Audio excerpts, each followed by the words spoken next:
Good morning student. આજનો lecture ખૂબ મહત્વનો. કેટલાક વિધેયોની ચર્ચા કરી. માનાંક વિધેય બરાબર છે. ગઈકાલે માનાંક વિધેય અને સમય વિધેયની વાત કરી.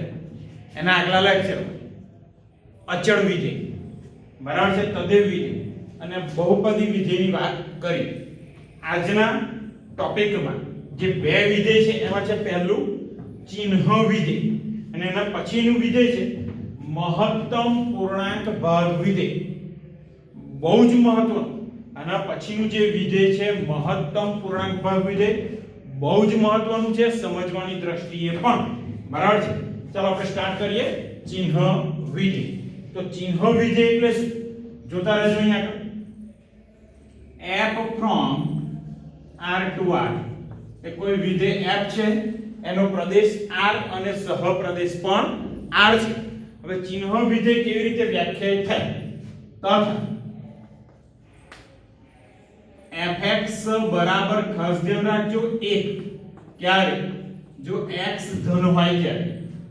0 ક્યારે? જો x બરાબર 0 હોય ત્યારે. અને -1 ક્યારે? જો x લેસ ધેન 0 હોય ત્યારે. બરાબર છે. એટલે x ની કિંમત જો ધન, જો x ની કિંમત ધન હોય તો અહીંયા આગળ +1. સાંભળજો, +1 એટલે ઇનડાયરેક્ટલી જો x ધન તો આન્સર ધન 1. એટલે ધન હોય તો ધન આન્સર આવે. ઇનડાયરેક્ટલી ચિહ્નની વાત થઈ. જો x બરાબર 0 તો આન્સર આવી ગયો 0. જો x ની કોઈ પણ ઋણ કિંમત લો, x ની કોઈ પણ ઋણ કિંમત, તો આન્સર આવશે હંમેશા -1. તો આને કહેવાય ચિહ્ન વિધેય. બરાબર છે. એટલે અહીં f from r to r તથા આ ને ચિહ્ન વિધેય કહે છે. બરાબર છે. ખાસ ધ્યાન રાખજો. બરાબર છે. કોઈ પણ ધન કિંમત માટે આન્સર પોઝિટિવ 1, કોઈ પણ ઋણ કિંમત માટે આન્સર નેગેટિવ 1 અને x બરાબર 0 તો 0. ધારો કે x બરાબર હું 5 લો, x ની કિંમત મેં લીધી 5. બરાબર છે. તો x પોઝિટિવ થઈ ગયા તો આન્સર આવ્યો +1. x બરાબર -5 લો, નેગેટિવ વેલ્યુ, તો આન્સર આવ્યો -1. x બરાબર -10 તો નેગેટિવ વેલ્યુ લીધી તો પણ આન્સર આવશે -1. જો x બરાબર 0 તો આન્સર આવશે 0. તો આનો ગ્રાફ દોરવા માટે કેટલી ક્રમયુક્ત જોડીઓ જોઈશે? જોઈ લેશે ક્રમયુક્ત જોડી. તો હવે x બરાબર 1 તો આન્સર આવશે +1. કોઈ પણ પોઝિટિવ કિંમત આન્સર હંમેશા +1. x બરાબર 2 આન્સર આવશે +1. x બરાબર 3 તો પણ આન્સર આવશે 1. આગળ x બરાબર 0 તો આન્સર આવશે 0. x બરાબર -1 તો આન્સર આવશે -1. x બરાબર -2 કોઈ પણ ઋણ કિંમત, આન્સર -1 ફિક્સ થઈ ગયો. x બરાબર -3 તો આન્સર આવશે -1. બરાબર છે. આપણે આટલી કિંમતો રાખીએ છીએ. હવે અહીંયા આગળ ધ્યાન રાખો, મેં બધા જ પૂર્ણાંક કિંમતો લીધી છે. પણ જો x બરાબર 0.1 હોય પ્લસ 0.1 એટલે કે પોઝિટિવ વેલ્યુ છે. 0.1 પોઝિટિવ વેલ્યુ તો પણ આન્સર 1. 0.5 એ પણ પોઝિટિવ વેલ્યુ તો પણ આન્સર 1. ધ્યાન રાખો, કોઈ પણ પોઝિટિવ કિંમત માટે, કોઈ પણ ધન વાસ્તવિક સંખ્યા માટે આન્સર હંમેશા 1 આવશે અને કોઈ પણ ઋણ વાસ્તવિક સંખ્યા માટે આન્સર આવશે -1 અને 0 માટે તો 0 ફિક્સ છે. ચાલો ગ્રાફ એનો દોરી દઉં છું. અહીંયા આગળ ગ્રાફ ડ્રો કરી દઉં. બહુ સરળ ગ્રાફ છે. અહીંયા આગળ આ x, અહીંયા આગળ લખી દીધા મેં 1 અને અહીંયા આગળ આવશે -1, અહીંયા 0. ચાલો 1 2 3 4, આ બાજુ -1 -2 -3 -4. ઓકે.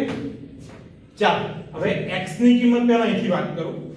જો અહીં આગળ 0 તો આન્સર આવ્યો 0. એટલે પહેલું આ ટપકું આનું 0 0. બરાબર છે. ચાલો પછી અહીં આગળથી વાત કરો. 1 તો 1 હશે તો આન્સર આવશે 1. 2 તો પણ 1. 3 તો પણ 1. 4 તો પણ 1. એટલે કોઈ પણ ધન કિંમત આન્સર હંમેશા 1 આવે. ચાલો આગળ કંઈક વિચારે. 0.1 x ની કિંમત ધ્યાન રાખજો. અહીંયા આગળ હું લઉં છું 0.1 તો પણ આન્સર આવશે અહીંયા આગળ 1. 1 બરાબર છે. અહીંયા આગળ એકડો હું આ બાજુ લખી દઉં છું એટલે વધારે આઈડિયા રહે. 0.1 તો પણ આન્સર આવશે 0.001 એટલે 0 ની ખૂબ જ નજીક તો એ આન્સર આવશે 1. એટલે અહીંયા આગળ આપણે આવી રીતે રેખા દોરી શકીએ ક્યાં સુધી? અનંત સુધી. પણ સમજો આ રેખા એ y-x ને અડે છે એનો મતલબ જો હવે કરવો હોય તો x ની કિંમત 0 તો આન્સર 1 પણ એવું નથી x ની કિંમત 0 તો આન્સર તો 0 છે. તો અહીંયા શું કરવું પડશે? એ દર્શાવવા માટે અહીંયા આગળ એક ઓલું ટપકું કરી દેવાનું. આનો મતલબ છે x ની કિંમત 0 તો 0 અને એ સિવાય x ની કોઈ પણ કિંમત આગળ લો ધન તો આન્સર હંમેશા 1 આવશે. સેમ એવી રીતે નેગેટિવ સાઈડ પર વિચારો. x ની કિંમત -1 તો આન્સર -1 -2 તો પણ -1 -3 તો પણ -1 -4 તો પણ -1 -0.001 -0 પોઈન્ટ એટલે છેક અહીંયા આગળ નજીક આવી જશે તો પણ આન્સર -1. કોઈ પણ ઋણ વાસ્તવિક સંખ્યા આન્સર આવશે હંમેશા -1. તો અહીંયા આગળ રેખા દોરી દઉં. આ થઈ ગયું કિરણ બરાબર છે. પણ હવે અહીંયા આગળ જો આ કિરણ પણ y અક્ષને અડેલું છે, y અક્ષને ટચ કરે છે તો એવું ચાલશે નહીં. તો આનો અર્થઘટન એવું થાય x ની કિંમત 0 તો આન્સર -1 પણ ખરેખર એવું નથી. x ની કિંમત 0 તો આન્સર 0 છે. એટલા માટે અહીંયા આગળ ઉપરની જેમ જ અહીંયા શું કરવું પડશે? આપણે કોરું ટપકું કરી દઈએ.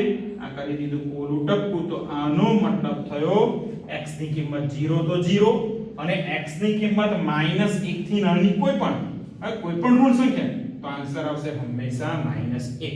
આ એનો આલેખ થયો બરાબર. આમ વિધેય સરળ છે પણ ધ્યાન રાખજો આગળ 12મા ધોરણમાં કામમાં આવવાનું છે. ચાલો આગળ વાત કરીએ.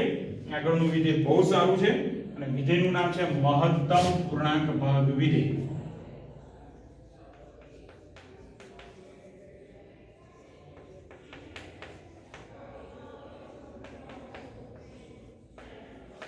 અને મહત્તમ પૂર્ણાંક વિધેય પણ અમુક લોકો બોલે છે બરાબર છે. કાં તો મહત્તમ પૂર્ણાંક ભાગ વિધેય બેમાંથી કંઈ પણ શબ્દ તમે યુઝ કરી શકો.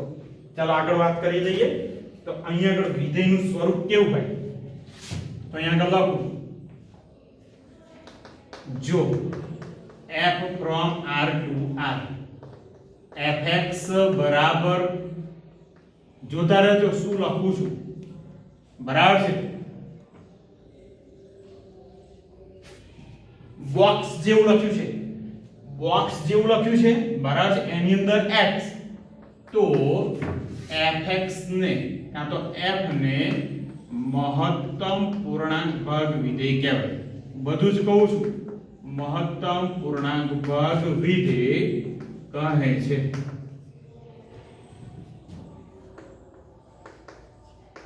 ચાલો વિધેયનો પ્રદેશ સહપ્રદેશ મેં લખી દીધો r થી r. હવે પહેલી બાજુ લખ્યું છે fx બરાબર બોક્સ x બરાબર છે અથવા તો આને બોલાશે મહત્તમ પૂર્ણાંક ભાગ વિધેય x. સાંભળતા રહેજો શું બોલાશે ને મહત્તમ પૂર્ણાંક ભાગ વિધેય x. મહત્તમ પૂર્ણાંક ભાગ વિધેય x આવી રીતે બોલાય ને બરાબર છે. ખાસ ધ્યાન રાખો. હવે આ વિધેય ડિફાઇન કેવી રીતે થાય અહીંયા ખાસ જોજો. લખું છું અહીંયા આગળ fx બરાબર પૂર્ણાંક ભાગ વિધેય x બરાબર તો આનો મતલબ થયો x જેટલા x ને સમાન એવો શબ્દ પણ લખી શકો. x થી નાના અથવા તો એના કરતા એના જેટલા તો અહીંયા લખો x થી નાના અથવા x ને સમાન તમામ પૂર્ણાંકોમાં સૌથી મોટો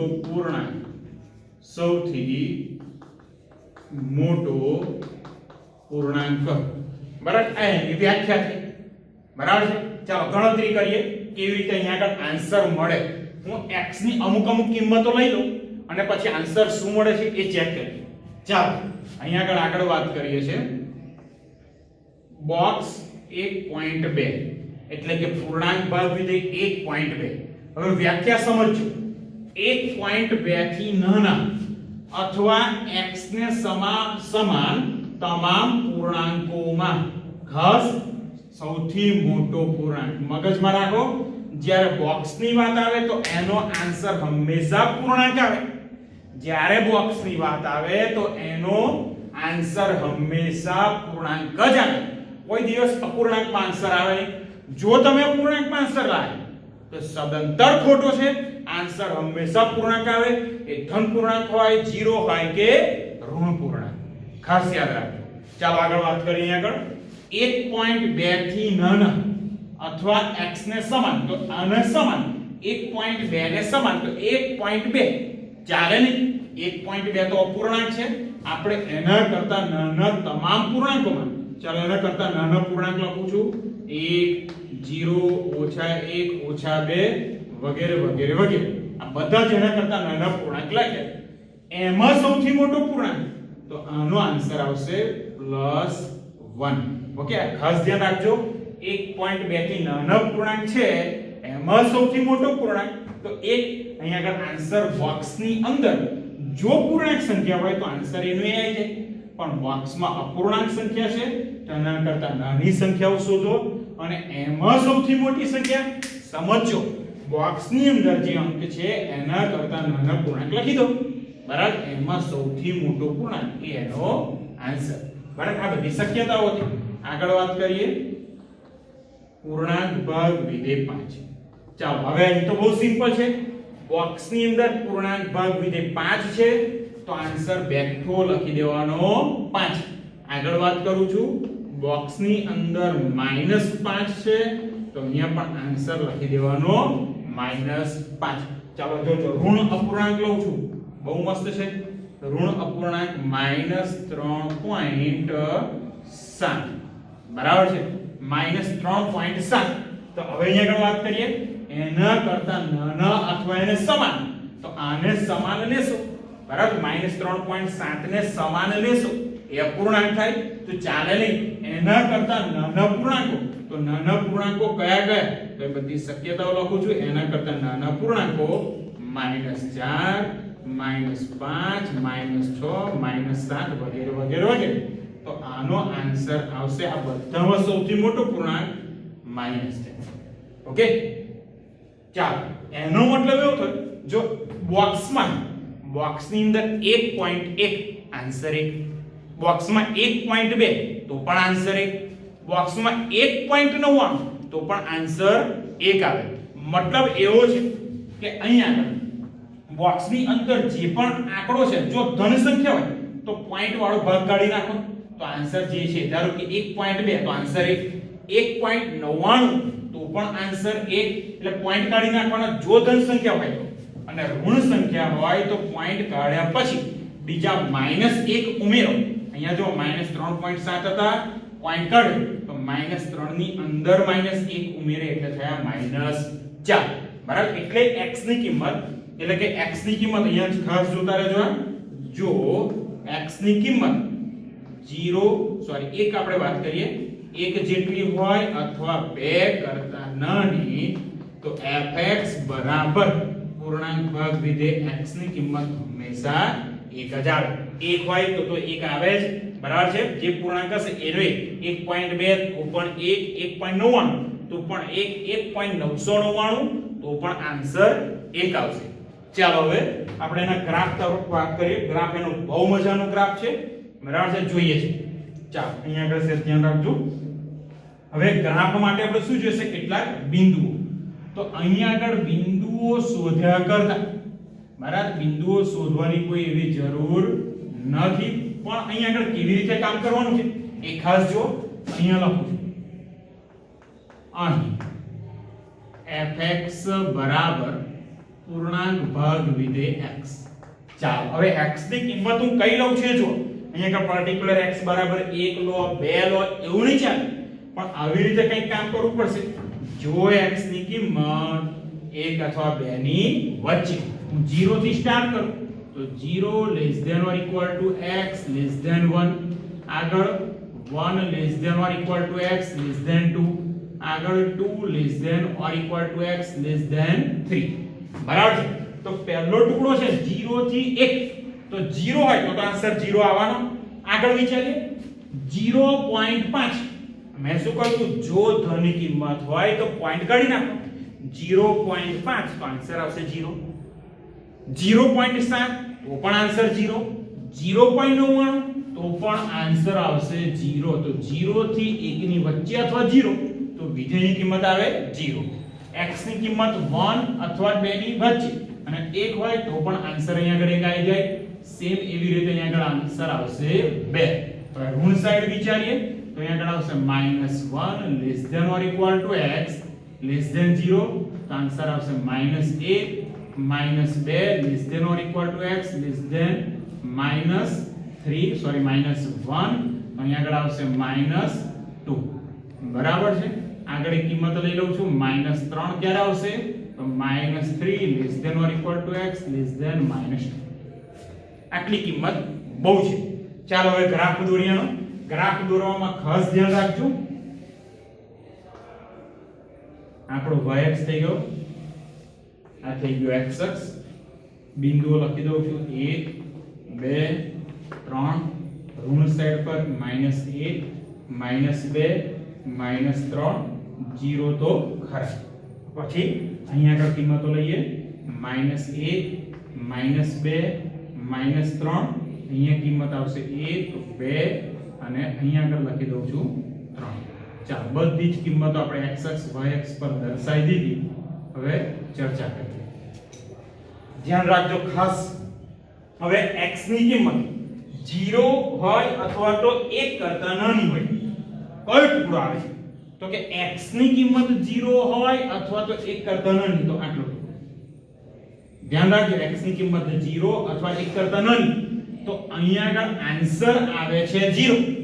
તો જો x ની કિંમત 0 અને 1 કરતા નાની એટલે કે આટલો ટુકડો તો આન્સર આવ્યો 0.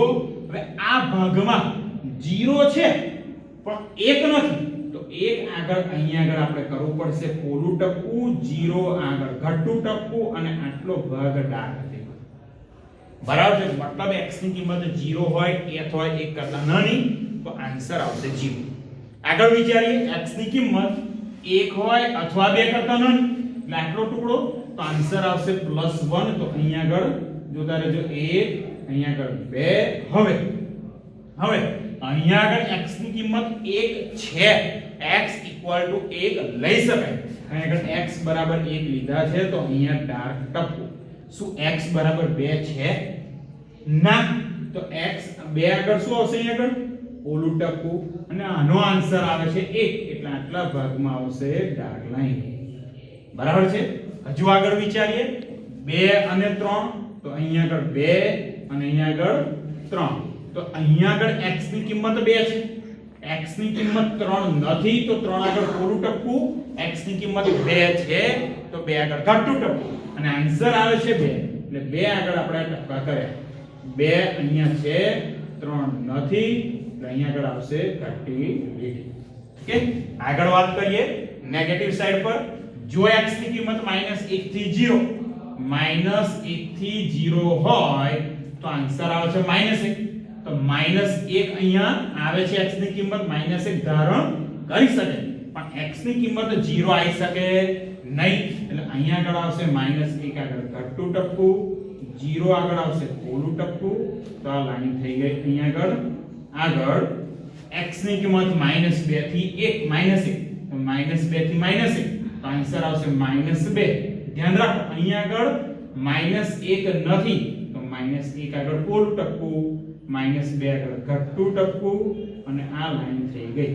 સેમ વે -3 થી -2 -3 તો -3 જ આન્સર આવે છે. ઘટતું ટપકું -2 આગળ ઓલું ટપકું અને ઘટતી લીટી. આ થઈ ગયો નો ગ્રાફ. ખાસ ધ્યાન રાખજો ગ્રાફના ટુકડા પડે છે. આ ગ્રાફની જેમ સળિંગ આવતો નથી. આગળ ગ્રાફ દોર્યો એમાં સળિંગ આવ્યો, અહીંયા આગળ સળિંગ ગ્રાફ આવતો નથી, કન્ટિન્યુઅસ નથી. બીજી વાત અહીંયા આગળ કોઈ પણ કિંમતનો આન્સર હંમેશા પૂર્ણાંક મળે અને કોઈ પણ પૂર્ણાંક મળે તો અહીંયા આગળ એના વિસ્તારની વાત કરી દઉં તો આ વિધેયનો વિસ્તાર આવશે બરાબર છે રેન્જ ઓફ f બરાબર z પૂર્ણાંક સંખ્યા જ આવે, ક્યારે અપૂર્ણાંક આન્સર આવે નહીં. મહત્તમ પૂર્ણાંક ખાસ ધ્યાન રાખો, મહત્તમ પૂર્ણાંક આન્સર હંમેશા પૂર્ણાંક આવે. બોક્સમાં જે કિંમત હોય એના કરતા મોટી કિંમત તો ક્યારેય ના આવે, એના જેટલી અથવા એના કરતા નાની. બોક્સમાં ધન પૂર્ણાંક અપૂર્ણાંક હોય, ધારો કે 1.5 પોઈન્ટ કાઢી નાખો, આન્સર 1 2.77 77 કાઢો 2 3.99 99 કાઢો 3. નેગેટિવ આંકડો હોય, ધારો કે -3.99 તો 99 કાઢો, -3 ની અંદર બીજા -1 ઉમેરો, આન્સર -4. અને જો પૂર્ણાંક હોય તો એનો એ જ આન્સર. મહત્તમ પૂર્ણાંક ભાગ વિધેય ને ખાસ ફોકસ કરજો. પર આકૃતિ પર દરેકે દરેક વસ્તુ વ્યાખ્યા ખાસ સમજજો. ઓકે,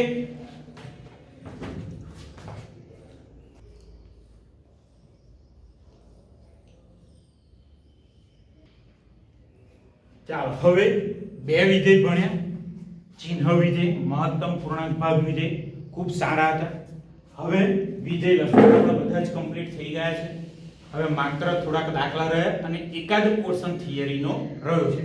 અને ચેપ્ટર પણ હવે ખૂબ ઓછું બાકી છે. ચેપ્ટર પત્યા પછી જીએડબલ્યુના લેક્ચર તો ખરા છે, બરાબર છે. ચાલો બે ત્રણ દાખલા અત્યારે લઈ લઈએ છીએ. અત્યારે કામ કરીએ છીએ ઉદાહરણ 22 ઉપર. રકમ છે fx બરાબર 1 - x. વિધેય અહીંયા આગળ કેવી રીતે વ્યાખ્યાયિત કર્યું છે? 1 - x.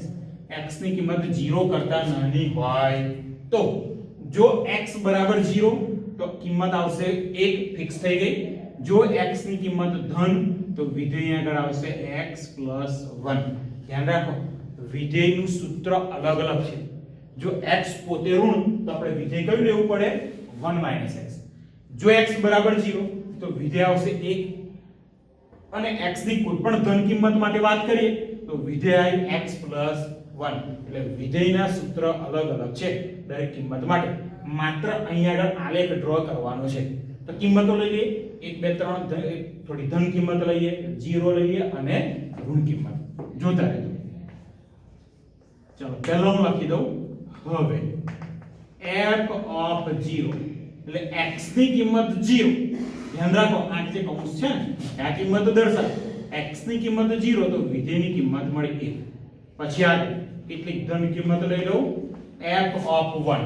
હવે જો x પોતે ધન હોય તો વિધેય છે x + 1. અહીંયા હું લખી રાખું. ચાલો fx = x + 1. જો x ધન હોય તો હવે કિંમતો લઈ લઈએ.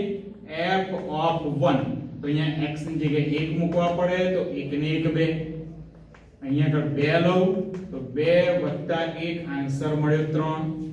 3 લઈએ તો 3 + 1 આન્સર મળ્યો 4. ત્રણેય કિંમતો લીધી, ઇનફ છે. આગળ વાત કરીએ હવે ઋણ કિંમત માટે. એટલે fx = 1 - x. ક્યારે? x < 0 હોય ત્યારે. ચાલો હવે -1 થી શરૂઆત કરો. x ની કિંમત કઈ લીધી? -1. તો ઋણ છે જ, તો વિધેય આવશે 1 - x ની જગ્યાએ મૂકી દો -1. તો માઈનસ માઈનસ પ્લસ, તો અહીંયા આગળ થઈ ગયા +2. બરાબર છે. આગળ x બરાબર હું -2 લઉં છું તો 1 - -2 તો અહીંયા મળ્યા 3. x બરાબર -3 લીધા તો 1 - -3 એટલે અહીંયા મળ્યા 4. આટલા બિંદુઓ ચાલશે, વાંધો નહીં આવે. મતલબ બિંદુ કયા કયા મળ્યા જોઈ લો. અહીંયા 0 ની સાથે પહેલું બિંદુ મળી 0 1, બીજું બિંદુ મળી 1 2, 2 3, 3 4. એના પછી ઋણ સંખ્યા હોય તો -1 2, -2 3, -3 4. આટલા બિંદુઓ મળે છે. હવે આનો ગ્રાફ ડ્રો કરી દઈએ. જોતા રહેજો ગ્રાફ કેવી રીતે દોરવાનો. આપણી થઈ ગઈ y અક્ષ અને આગળ આ થઈ ગઈ x અક્ષ. અહીંયા આગળ બિંદુ લખી દો 0 1 2 3 અને 4, -1 -2 -3. y અક્ષ પર વાત કરીએ તો અહીંયા 1 2 3 4 અને 5. ચાલો હવે પહેલું બિંદુ 0 1 એટલે x ની કિંમત 0 હોય તો y ની કિંમત 1. તો 0 1 એટલે આ બિંદુ થઈ ગયું. આગળ 1 2 તો 1 ની સાથે આવશે 2, 2 ની સાથે આવશે 3, 3 3 ની સાથે આવશે 4 બરાબર છે આ રીતે અનંત સુધી જશે સેમ એવી રીતે નેગેટિવ સાઈડ પર -1 તો અહીંયા આવશે 2 -2 તો અહીંયા આગળ આવશે 3 -3 તો અહીંયા આગળ આવશે 4 બરાબર છે -3 તો અહીંયા આવશે 4 એટલે આપણો આલેખ કંઈક આવો આવવાનો બરાબર છે ખાસ જોતા રહેજો આ આપણો આલેખ થઈ ગયો અહીંયા -2 તો અહીંયા 3 -3 તો અહીંયા આગળ આ થઈ ગયો આપણો આલેખ બરાબર છે આ આલેખ કમ્પ્લીટ થઈ ગયો બરાબર છે આગળ વાત કરીએ બહુ સરળ દાખલાઓ છે બંને બે દાખલા હજુ લેવાના છે બંને દાખલા બહુ જ સરળ છે અને બંનેમાં એકની એક મેથડ છે જોઈ લો ઉદાહરણ 21 વિધેય આપ્યું છે x2 3x 5 x2 5x 4 તો વિધેયનો પ્રદેશ નક્કી કરવાનો છે હવે અહીંયા આગળ જોઈ શકો છો કે અંશમાં બહુપદી છે છેદમાં બહુપદી છે તો અહીંયા આગળ fx એ કયું વિધેય થયું તો fx અહીંયા લખું છું સમમેય વિધેય છે બરાબર અંશ અને છેદ બંને જગ્યાએ બહુપદી છે તો fx એ સમમેય વિધેય થયું હવે યાદ હોય તો સમમેય વિધેયમાં કંઈક આપણે આવું લખ્યું હતું hx બરાબર fx upon gx gx is not equal to 0 આ સમમેય વિધેય છે હવે આ યાદ હોય તો છેદ 0 લીધા નતા કારણ છેદ 0 નો તો વિધેય અવ્યાખ્યાયિત થઈ જાય તો આપેલું જે વિધેય છે એમાં જો છેદ બરાબર 0 આવી ગયા તો વિધેય અવ્યાખ્યાયિત થઈ ગયું એ સિવાય x ની તમે કોઈ પણ કિંમત લઈ શકો તો હવે fx માટે હવે વિધેય fx માટે છેદ બરાબર 0 હોવા જોઈએ નહીં તો અહીંયા આગળ fx માટે છેદ એટલે કે x2 5x 4 એ ક્યારે 0 ના હોવા જોઈએ જો 0 થઈ જાય તો વિધેય વ્યાખ્યાયિત થાય ચાલો ધ્યાન રાખજો અને અવયવ પાડું છું 4 ના ભાગ પાડીને 5 તો 4 એકા 4 x 4 x 1 not equal to 0 તો અહીંયા આગળ કૌંસ પહેલો કૌંસ નોટ ઇક્વલ ટુ 0 અથવા તો x 1 નોટ ઇક્વલ ટુ 0 તો અહીંયા મળે x is not equal to 4 x ની કિંમત તમે 1 અથવા 4 ન જ લઈ શકો ચાલો અહીંયા આગળ મૂકી જો x બરાબર 1 મૂકો છેદમાં તો અહીંયા આગળ 1 નો વર્ગ ઓછા 5 એકા 5 વત્તા 4 તો 4 ને 1 5 ઓછા 5 0 બરાબર એટલે x બરાબર 1 લીધા તો 0 થઈ જાય તો એનો મતલબ x ની કિંમત 1 તમે ના લઈ શકો x બરાબર 4 લઈએ 4 નો વર્ગ 16 16 ના 4 20 અહીંયા મૂકો 5 ચોક 20 20 ઓછા 20 તો પણ 0 થાય એટલે અહીંયા આગળ પ્રદેશમાં કોઈ પણ કિંમત લો પણ 1 અને 4 લઈ શકાય નહીં તો અહીંયા આગળ લખું છું fx નો પ્રદેશ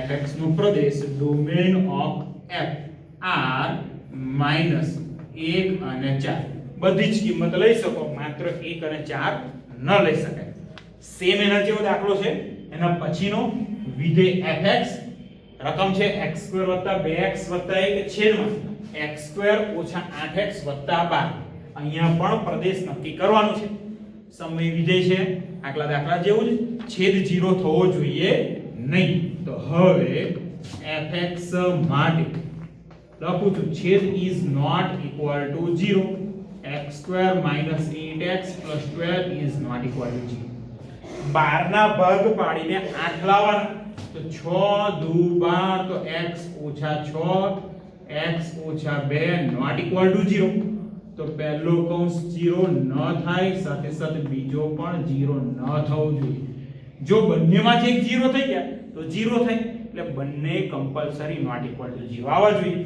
તો અહીંયા આગળ લખાય x is not equal to 6 x is not equal to 2 ચાલો 2 મૂકી જો છેદમાં 2 નો વર્ગ 4 12 ને 4 16 એટલે વત્તા 16 આયા અહીંયા આગળ 8 દુ 16 16 ઓછા 16 0 છેદ 0 વિધેય અવ્યાખ્યાયિત તો 2 લઈ શકાય નહીં હવે 6 મૂકો 6 નો વર્ગ 36 36 વત્તા 12 48 બરાબર વત્તા 48 મળે અહીંયા 8 છંગ 48 48 ઓછા 48 તો પણ 0 એટલે 2 કે 6 મૂકશો તો છેદ થઈ જશે 0, ચાલે નહીં. તો એનો મતલબ વિધેય f નો પ્રદેશ કોઈ પણ વાસ્તવિક સંખ્યા તમે લઈ શકો. પ્રદેશ એટલે જાણો છો ડોમેન ઓફ f, કોઈ પણ વાસ્તવિક સંખ્યા, પણ બે વાસ્તવિક સંખ્યા છે 2 અને 6, આને લઈ શકો નહીં. બરાબર. ખાસ આજનો લેક્ચર બહુ જ મહત્વનો છે. બરાબર. પ્રદેશ શોધવાનું કામ સારું છે અને સૌથી વધારે મહત્વનું પેલા બે વિધેય. એમાં પહેલું વિધેય હતું મહત્તમ પર ચિહ્ન વિધેય અને એના પછીનું વિધેય હતું મહત્તમ પૂર્ણાંક ભાગ વિધેય. ગ્રાફ કેવી રીતે આવે એ પણ સેટ ચેક કરજો. બરાબર. કેવી રીતે બિંદુ લીધા છે શાંતિથી વિચારજો. આન્સર કઈ રીતે આવે? આન્સર પૂર્ણાંક જ આવે. બરાબર. વ્યાખ્યા પ્રમાણે અપૂર્ણાંક આન્સર ક્યારેય ન આવે. પણ આ બધું ધ્યાન રાખજો. અને આ બે દાખલામાં પ્રદેશ એટલે આન્સર આવે એનો ગણ નહીં, આન્સર આવે એના ગણને તો આપણે વિસ્તાર કહે છે. પ્રદેશ એટલે એવી કિંમતો x ની કે જે આપણે એપ્લાય કરી શકીએ અને વિધેય વ્યાખ્યાયિત થાય. અહીંયા આગળ અમુક x ની કિંમતોથી વિધેય વ્યાખ્યાયિત થતું નથી. બરાબર છે. એટલા માટે આપણે એ કિંમતો ન લઈ શકીએ. ઓકે, આજે અહીંયા સુધી રાખીએ છીએ.